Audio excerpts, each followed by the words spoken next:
ụmụọma, kedu ihe anyị chọrọ ime kịta? Ezigbo nwa, ngwa bidonu.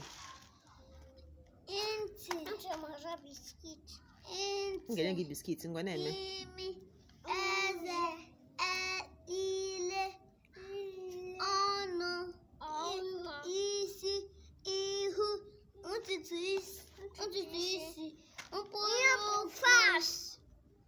mkpụrụ ụkwụ, mkpụrụ aka,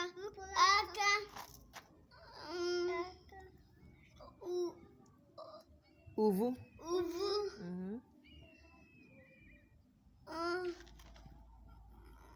kedu ikpere? ọkọ,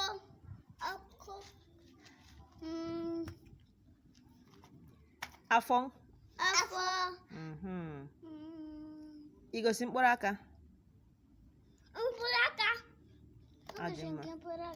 Ọ dị mma. Ngwa daalụnụ. Unu bụ ezigbo nwa, ọkwa ya? Ikwube obi. Kedu obi? Obi. Boys akpa obi, ọkwa ya? Ngwa daalụnụ. Onu. Ọ ka na-abịakwa. Onu. Chizurumoke, kedu onu nke gị? Onu, ezigbo nwa.